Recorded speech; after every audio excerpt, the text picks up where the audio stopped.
یونس نے ابن شہاب سے، انہوں نے عروہ بن زبیر سے روایت کی کہ حضرت مسعود بن مخرمہ رضی اللہ عنہ نے انہیں بتایا کہ عمرو بن عوف جو بنی عامر کے حلیف تھے، انہوں نے جنگ بدر میں رسول اللہ صلی اللہ علیہ وآلہ وسلم کے ساتھ شرکت کی تھی۔ انہیں خبر دی کہ رسول اللہ صلی اللہ علیہ وآلہ وسلم نے حضرت ابو عبیدہ بن جراح رضی اللہ عنہ کو بحرین بھیجا تاکہ وہاں کا جزیہ لے آئیں۔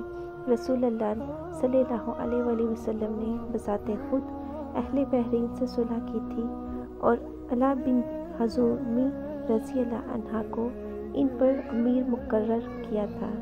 حضرت ابو عبیدہ رضی اللہ عنہ بحرین سے مال لے آئے۔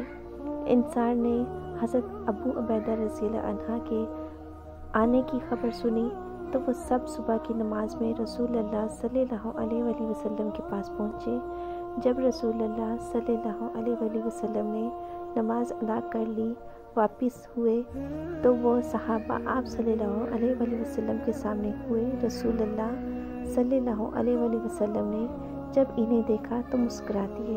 پھر آپ صلی اللہ علیہ وآلہ وسلم نے فرمایا، میرا خیال ہے کہ تم لوگوں نے سن لیا ہے کہ ابو عبیدہ بحرین سے کچھ لے کر آئے ہیں۔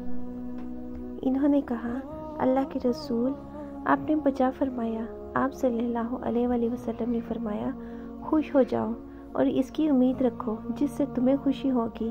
اللہ کی قسم، مجھے تم پر فخر کا خوف نہیں کہ تمہیں اس سے نقصان پہنچے گا، لیکن مجھے تم پر اس بات کا خوف ہے کہ دنیا اسی طرح تم پر کشادہ کر دی جائے گی جس طرح تم سے پہلے لوگوں پر کشادہ کر دی گئی تھی۔